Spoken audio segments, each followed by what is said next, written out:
Addressing your parent about the past isn't about attacking them. It's about deciding, do I want peace or do I want honesty? And sometimes you need honesty to get peace. Before we move on with this video, please give me a thumbs up. And if you're new to the channel, please hit subscribe. Now, let's talk about why this conversation feels so scary. Here's why it hits so different. Parents aren't just people. Their authority, right? Their survival, their identity, their history, all in one. When you confront the past, you're not just bringing up memories, you're challenging their version of events. You might say something happened and then, oh, now they're saying, oh, well, no, it ain't happened like that. This is how it happened. You're challenging their self-image, their parenting identity. Most parents were never taught how to handle emotional accountability. So before you get all down and dirty with this conversation, I need you to get clear on why you're doing this in the first place. Before you say a word, I need you to answer this question honestly. What do I want from this conversation? Because there's only a few real options here, like understanding, validation, closure, boundaries. Maybe you just needed to say it out loud. Sometimes that does help. Just saying stuff out loud, getting stuff off your chest. If your goal is to make them admit everything and apologize, go ahead and come back to the huddle. You ain't even ready to get in the game. You just setting yourself up for disappointment. This conversation is not about winning. It's about unburdening yourself. Timing matters more than your courage.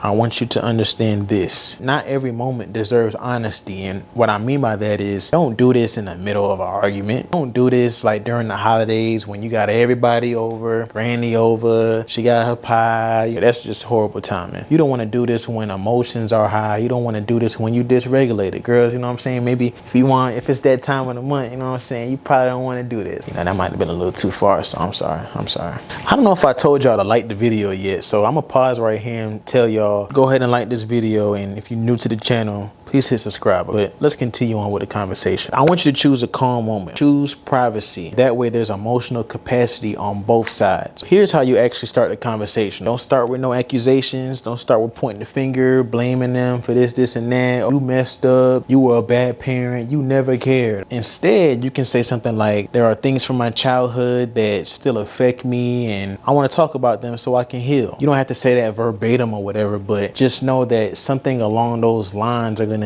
do three things for you, okay? It's gonna center your experience. 2, it's going to remove blame, any type of finger pointing type of language from the conversation. Because when you input that, then it's an immediate turn off for the parent. I'm gonna tell you, it's not gonna go well for you. And also, it's going to signal maturity to your parent. It's gonna already show your parent like, wow, like, okay, my child wants to actually have a civil discussion with me without getting emotional, without getting too upset. You're not putting them on trial. You're telling them the truth about impact. And you want to use impact language, not character attacks. If I can relate this to my experience, this is something that I did with my father and also with my mother. Actually, I grew up in a divided household. My parents got divorced when I was maybe 2 years old, maybe even 1 year old. Who the hell knows? I just know that I definitely saw and heard fights at an early age for sure. It's probably why I have such a good memory. When I was in high school, I started to grow resentment from my father for various reasons, and I took that to college with me. Then I just grew up. Maybe when I was about 20, 21 years old, told myself, hey, you know what? Talk to your father, bro. Like, you know, your father, he getting old. Like, my dad's 70, about to be 71 now. I want to be able to start to create new memories with my father,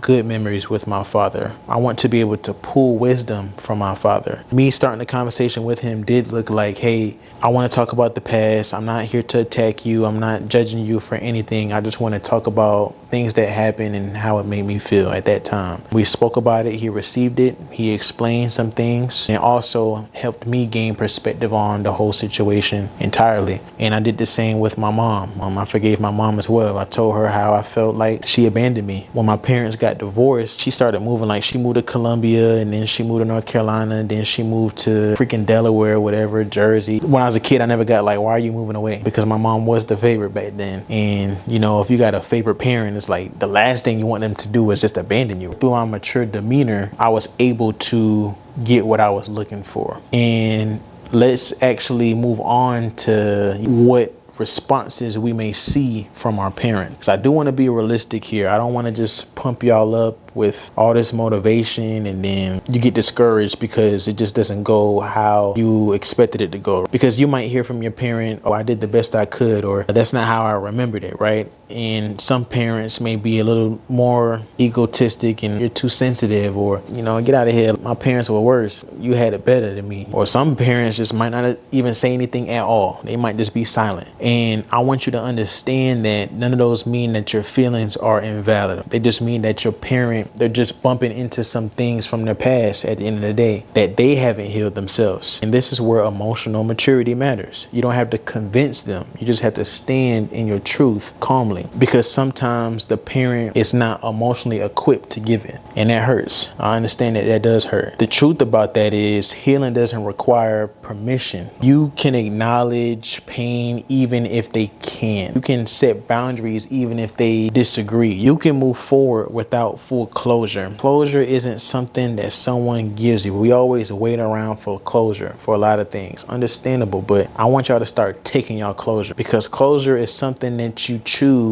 when you stop abandoning yourself. Here's why this conversation matters, even when it's messy. Unspoken pain gets passed down. I think we all can understand this by now. What you don't heal right now, you are bound to pass it down to the next generation. And when you heal, you're going to react less. When you heal, you will parent differently when it's your time to be a parent. I'm not a parent yet, but I'm confident that me healing my traumas, my pain, is going to allow me to parent more effective than maybe my parents did. You're going to communicate more clearly. You're going to model accountability to your kids. And make no mistake, your kids don't need you to be perfect, okay? They just need you to be aware. Sometimes, y'all, healing looks like saying, this stops with me. You're not disrespectful for naming pain. You're not weak for wanting clarity, and you're not dramatic just because you want to heal. Doing what every generation hopes someone will finally do. Like I said, you are the pioneer. Every generation wants somebody to move forward differently, and that's not rebellion, no matter how much some people may try to label that as or frame that as. It's growth. So I really want y'all to step up to this challenge. I understand how some people's parents may be. I understood how my parent was. Trust me, believe me. Like, I know I can get through to my mom, but my dad, whew.